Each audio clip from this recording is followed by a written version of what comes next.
السلام علیکم، میں ہوں جمال سید عباسی، ورلڈ وائڈ انفارمیشن میں آپ سب کو ویلکم۔ آج سے ہم ہسٹری آف پاکستان کی سیریز کو ایپیسوڈ وائز لے کر چلیں گے، جس میں ہم ڈسکس کریں گے کہ کیا میں پاکستان سے لے کر اب تک کیا کیا ایونٹ ہوئے، کیسے ہوئے، ان کی ریزنز کیا تھی۔ میری ای میل آئی ڈی ہے jamalsaid333@gmail.com اور میرا فیس بک پیج ہے ورلڈ وائڈ انفارمیشن، جس کا لنک ڈسکرپشن پہ موجود ہے۔ جیسے ہی پاکستان بنا 1947 میں، تو ساتھ ہی جنگ کا آغاز ہو گیا، اور دنیا میں ایسے ممالک کی تعداد بہت کم ہے جو بنتے ساتھ ہی ایسے حملوں کا شکار ہو جائیں، اور پاکستان بھی انہی ممالک میں سے ایک تھا۔ ابھی 2 مہینے گزرے ہی تھے، انڈیا نے کشمیر پر اٹیک کر لیا، ٹھیک ہے۔ اب میپ کو دیکھا جائے تو یلو پورشن جتنا بھی ہے یہ انڈیا کی ریپریزنٹیشن کرتا ہے، گرین پورشن پاکستان کی ریپریزنٹیشن کرتا ہے، اور یہ کشمیر کا ایریا ہے۔ یہ جو ایرو ہے یہاں پہ سری نگر ہے۔ اب چانسز کیا تھے جب انڈیا پہ اٹیک ہوا؟ 560 ریاستوں میں سے یہ بھی ایک ایسی ریاست تھی، اس کو یا تو انڈیا کے ساتھ شامل ہونا تھا یا تو پاکستان کے ساتھ شامل ہونا تھا۔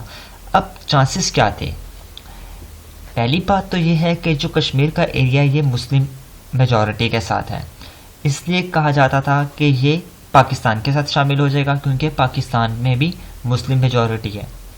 دوسری بات، اس کا جو بارڈر ہے وہ پاکستان کے ساتھ تھا، اس لیے بھی کہا جاتا تھا کہ اس نے پاکستان کے ساتھ الحاق کرنا ہے۔ اور اس ٹائم کشمیر کے لوگ بھی چاہتے تھے کہ پاکستان کے ساتھ الحاق ہونا چاہیے، لیکن مہاراجہ ہری سنگھ، جن کی فوٹو میں نے یہ لگا دی ہے، مہاراجہ ہری سنگھ نہیں چاہتے تھے، وہ اس کو ایک سیپریٹ الگ ملک بنانا چاہتے تھے۔ جیسے پاکستان انڈیا ہے، وہ ویسے ہی کشمیر ایک الگ ملک بنانا چاہتے تھے۔ جب ان کو پتہ چلا کہ کشمیر کے اندر کے لوگ چاہتے ہیں کہ پاکستان کے ساتھ شامل ہوں، تو انہوں نے کیا کیا، مہاراجہ ہری سنگھ نے ان لوگوں کا قتل عام کروانا شروع کر دیا۔ اور جب کشمیریوں نے دیکھا کہ مہاراجہ ہری سنگھ کے ارادے ٹھیک نہیں ہیں، انہوں نے کیا کیا، ان کے خلاف بغاوت کر دی، ٹھیک ہے۔ اب پاکستان میں جو کشمیر لوگ تھے وہ کشمیری بھائیوں کی مدد کے لیے نکلے، اور جب وہ وہاں پر پہنچے تو مہاراجہ ہری سنگھ نے کیا کیا، وہ سری نگر سے لے کے، سری نگر میں تھے، وہاں سے دہلی آ گئے، اور دہلی آ کے انہوں نے ایک ڈاکومنٹ سائن کیا، اور اس ٹائم کی نیوز پیپر میں بھی یہ تھا، کشمیر ایکسیڈز ٹو انڈیا، مطلب کشمیر جو ہے انڈیا کے ساتھ بھارت کا حصہ ہے۔ یہ جو تھا 26 اکتوبر 1947 کو ہوا، لیکن یہ امپلیمنٹ 27 اکتوبر 1947 کو ہوا۔ یہ میپ بھی تھوڑا سا میں آپ کو بتا دیتا ہوں۔ سری نگر میں مہاراجہ ہری سنگھ تھے، یہ کشمیر کے لوگ جو تھے وہ پاکستان کے ساتھ شامل ہونا چاہتے تھے۔ جب ان کو پتہ چلا کہ یہ لوگ جو ہیں ان پاکستان کے سپورٹ میں، تو مہاراجہ ہری سنگھ نے ان کا قتل عام شروع کر دیا۔ جب قتل عام کیا، لوگوں کو ان کی نیت کا پتہ چل گیا، تو پاکستان کے جو مسلم تھے وہ سری نگر پہنچے مدد کے لیے، کشمیر کے پہلے ہی وہاں موجود تھے، تو مہاراجہ ہری سنگھ وہاں سے آئے دہلی، انہوں نے یہاں پہ ایک ڈاکومنٹ سائن کر لیا۔ جب یہ ساری باتیں ہوئی تو قائد اعظم محمد علی جناح نے، جو کہ فاؤنڈر آف پاکستان بھی ہیں، انہوں نے اس ٹائم کے جنرل ڈاگلس گریسی کو کہا کہ آپ انڈیا کے خلاف حملہ کریں، انڈیا کے اوپر حملہ کر لیں، لیکن جنرل ڈاگلس گریسی نے ان کا یہ حکم ماننے سے انکار کر دیا۔ اور ساتھ ہی ابھی جنگ چل رہی تھی تو انڈیا نے کیا کیا، کشمیر کے مسئلے کو اقوام متحدہ میں لے گیا۔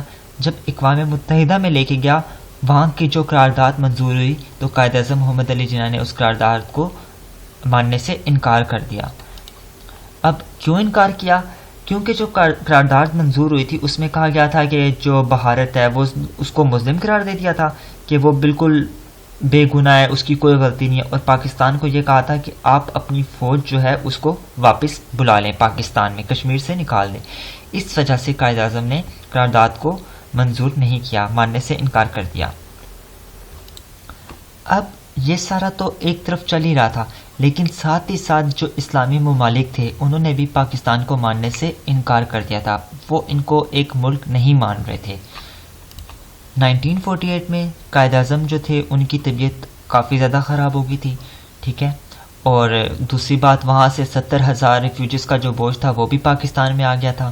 اس سے بڑی بات یہ تھی کہ پاکستان کا اس ٹائم کوئی آئین نہیں تھا. پاکستان کو اس ٹائم برٹش ایکٹ 1935 کے تحت تھوڑی بہت رد بدل کر کے چلایا جا رہا تھا. اور پاکستان جو تھا وہ ممبر بنا یونائٹڈ نیشن کا 30 ستمبر 1947 کو. ٹھیک ہے. اب کس ملک نے اس کو ایکسیپٹ کیا اور کس نے نہیں؟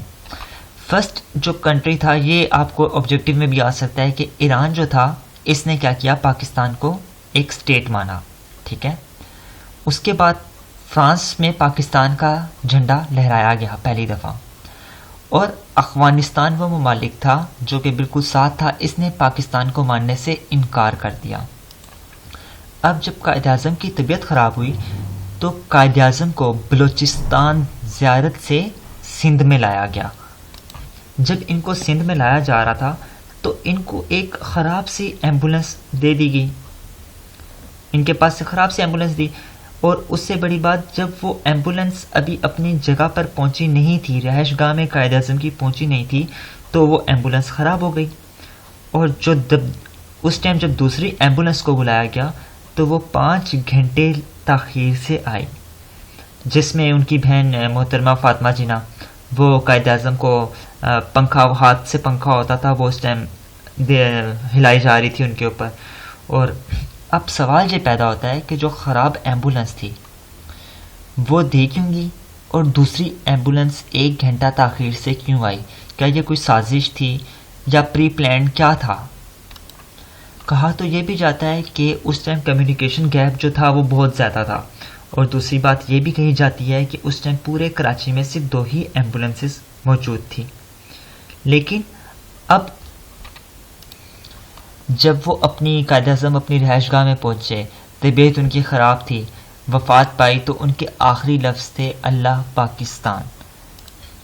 اور جب اس ٹائم ان کی وفات ہوئی تو اس ٹائم 2 ہی لوگ ان کے پاس تھے، ایک ان کی بہن محترمہ فاطمہ جناح، اور ان کے جو ذاتی معالج تھے جو ان کا علاج کر رہے تھے وہی ایک ان کے پاس تھے. قائد اعظم کی وفات سے پہلے قائد اعظم نے ایک وصیت لکھی ہوئی تھی کہ ان کا نماز جنازہ علامہ شبیر احمد عثمانی پڑھائیں گے، اور وہی ہوا. ان کا نماز جنازہ علامہ شبیر احمد عثمانی نے پڑھایا، اور ان کے نماز جنازہ میں تقریباً 6 لاکھ لوگ شامل ہوئے. اور قائد اعظم کے بعد سیکنڈ گورنر، جو دوسرے گورنر جنرل بنائے گئے، ان کا نام تھا خواجہ ناظم الدین. اس ٹائم پاکستان کے وزیر اعظم تھے لیاقت علی خان، اور لیاقت علی خان ہی جنگ بندی پر آمادہ ہوئے تھے جو کہ کشمیر اور کشمیر پر چل رہی تھی. اور یہ کب ہوا؟ 1 جنوری 1949 کو. اگلی قسط دیکھنے کے لیے اس چینل کو سبسکرائب کریں، لائک بٹن پر پریس کریں، اور بیل کو دبانا مت بھولیے گا تاکہ ہر آنے والی ویڈیو آپ کو بر وقت مل سکے. Thank you for watching.